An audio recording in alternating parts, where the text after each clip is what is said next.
Hi, I'm Lauren Edmunds. I'm the founder and owner of a school that supports children with learning delays.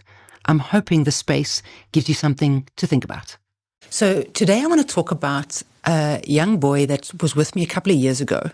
And if I remember right, he was with me for about 2 years, which is sort of a norm between 2 and 3 years. And he joined us because he was failing outright where he was in a big mainstream school. If I remember right, it was sort of 10%. My understanding was that he had repeated already in a junior phase, and they were going to push him through to grade 4, and this was just not going to work because he was getting 10% in grade 3. So they found me and he joined me. The second part of the story is he was very tall. His dad was, I think, 6'5", 6'6". Mom was probably 5'6". And this guy, he was the younger brother. They had 2 sons. And he was taller than me, and I'm 5'8". And he was in grade 4. So now imagine you're in a mainstream school, you're getting 10%, they can't keep you back because you're actually like 5'6" already, and you're only 10 years old, I think he was at the time. So a school like mine really makes sense for someone like that because how they're feeling like they're not fitting in at so many different levels. Role I play is to understand what my role is. And it can never be understood in the first meeting. It really is seldom even understood in the first month. There's an unraveling of the role. And in fact, it unravels over the full length of time. You only really understand backwards how it is all played out in a way. So he joins me with as I've positioned it. But there's another level of it. He is completely addicted to gaming. So I say the word lightly and with maybe some heaviness as well, because I'm not diagnosing. I can't diagnose. But I want to use the word in a way so that you can understand that when he finished school, he would be picked up, he would go home, and he would go straight onto his PlayStation or whatever gaming unit he had, and he was avoiding homework. Now, at face value, it looks like, if you hear that, it looks like, well, let's get him off his games and let's just get some more structure and force him to do his homework. But you got to see it in the context of everything else. And I'm only giving you a part of the picture. There's more to it. But here is this 5'6", 9, 10-year-old who's getting 10%. He's completely failing. He's been pulled out of his school because he's been given this message that he's not enough. Why is he avoiding homework and escaping to his games? And for me, I don't want to say the answer is obvious, but in some ways it is very obvious if you put those pieces together. He's avoiding failure. He's avoiding not fitting in. He's literally running away from all of that. And when we understand that about children, then we can understand where we need to start and what our work is in this field. So the work for me started with how do we build his confidence back up? And a lot of the work we gave him was simpler and easier work, but not so simple that he figured out that, oh, you're conning me. I didn't want to belittle him in any way, but I didn't want to give him schoolwork that would again make him feel like he was a 10%er. So there are ways and means that we go about it and how we can get him to sort of start building his confidence, feeding the right information home, so that mom and dad start to feel a bit more confident as well, because they come to you with this, what do I do now? We have no answers. We have no solutions to this. Help. And building the trust with the parent is really important. Building a trust with the kid is very important. And the trust is about, I'm here with you. I'm not doing it for you. I'm a partner in this with you. And I have fully recognized that I'm a really short period of time in your son's life compared to you and your son, because he's going to be your son for the rest of his life.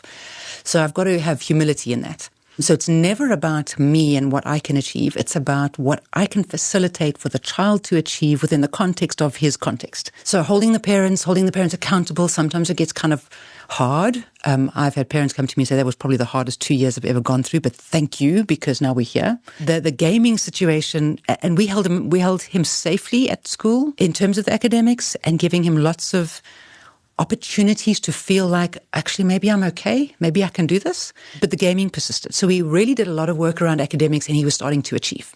So he was no longer academically in a position where he needed to be repeated. Okay, great. It's kind of tick box 1, self-esteem is built up. Tick box 2, curriculum and academics is looking like it's getting on track. Fine. What's the third element? Still a bit of avoidance, still tall and awkward. So we did a lot of work around putting him as sort of head of school. So when you are a head of school or in a leadership position, you should be taller. So rather than having somebody above him that were shorter than him, we kind of helped him to fill his space. So a lot of that social and emotional work was done over the 2 years. And then the gaming was still this persistent thing. So Mom, very bravely, and I told you Mom was 5'6", if not shorter. And Dad, if I remember right, his work took him away from home a lot. So Mom was often alone at home with this very tall big boy and his even taller brother, and they would game. And I'm going to say this, you've got to have a lot of empathy for the situation, because every time Mom would go, okay, right, I'm going to take the gaming away. And she would just sort of clean slate it, right?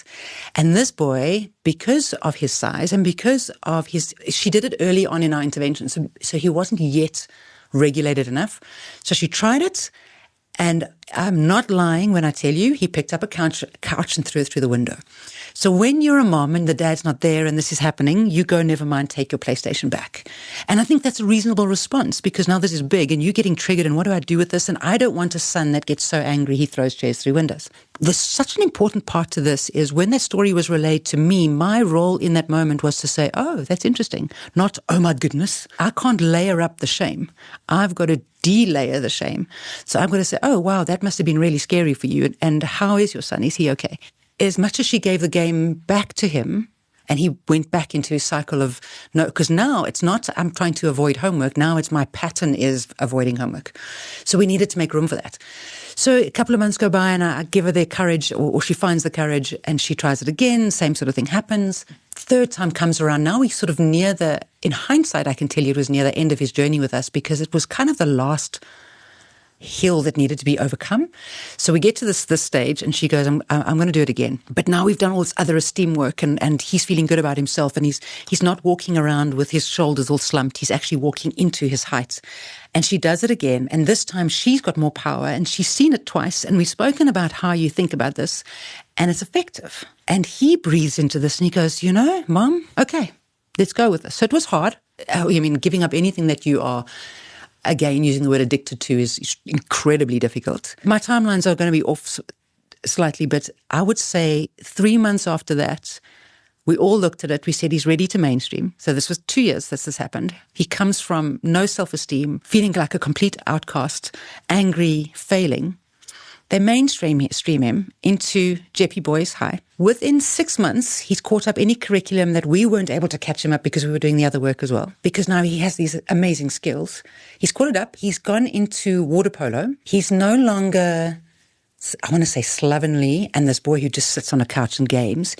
He's now owning his height even more, and he's fit and he's strong. That was a couple of years back.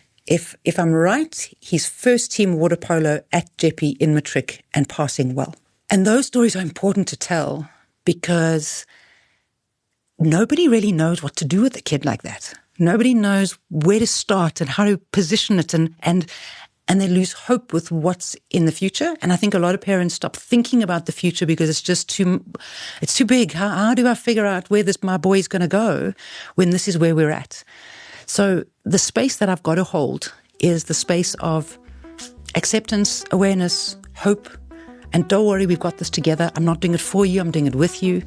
This in the arena, marred with blood and sweat and mud, and I'm not going to quote it well, but we're in the arena together with your son. We're not on the outside watching on, blaming him. We all get in there. And I'm classically say to parents that come and see me in the beginning when they're looking for a school is this is not going to be easy, but it's going to be worth it. And the hard is not going to be more work. Sometimes the hard is, I need you to back off. Can you try backing off for a while and see what happens? And that can be the hardest thing you ever do. And trusting me and me trusting you as a parent as well. And having those hard conversations, because when we get to the end and he is first team water polo in matric and doing well in a very mainstream academic hard boys school and he's thriving, we look back and we go, we did it and it was worth it. So the story is really important for me. And I wanted to put it out there. I wanted to put it there for you guys to listen to and see where you're at and what your story is and how are you seeking help and what kind of help are you getting. So that is where I want to leave it today.